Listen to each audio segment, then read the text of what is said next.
امریکہ نے تو 1969 میں ہی اپنا سائنسدان چاند پر بھیجا تھا۔ بھارت بار بار اپنے راکٹ چاند پر بھیج رہا ہے۔ بنگلہ دیش جو ہم سے بھی بعد میں آزاد ہوا، آج اس کی کرنسی بھی ہم سے دگنا ہے۔ اور سب سے بڑی بات، افغانستان جو 40 سال تک امریکہ کے قبضے میں رہا، وہ بھی آزاد ہونے کے 2 سال میں ہی پاکستان سے آگے نکل گیا۔ اسی طرح بلوچستان کے گرین بیلٹ کہلانے والے ضلع نصیر آباد بھی کرپٹ مافیا کے ہاتھوں چڑھ گیا ہے، جس کی وجہ سے ابھی تک نصیر آباد کا ہیڈ کوارٹر شہر ڈیرہ مراد جمالی کے سب سے زیادہ آبادی والے محلے لانگا محلہ میں بنیادی سہولیات کی کمی ہے، جس میں ایک کمی سڑکوں اور روڈوں کی بھی ہے۔ یہاں کے لوگوں نے پچھلے کئی دہائیوں سے نہیں دیکھا کہ گلیوں میں روڈ کس طرح کے ہوتے ہیں، اور تو اور جب کوئی فرد بیمار ہوتا ہے تو یہاں پر کسی ایمبولینس کے لیے بھی راستہ نہیں کہ وہ کس طرح مریض کو لے جائے۔ مجبوراً لوگ کندھوں پر اٹھا کر مریضوں کو لے جاتے ہیں۔ مزید اس حوالے سے لانگا محلہ کے رہائشیوں نے وش نیوز سے بات چیت کرتے ہوئے کہا،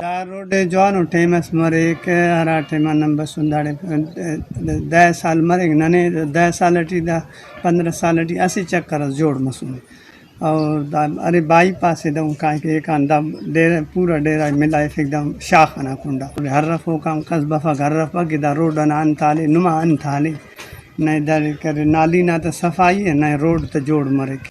پلو ٹیم سے گورنمنٹ نے اپیل کے نہ کہ داد کرے جوڑ کے مہربان کے ونے لانگا ما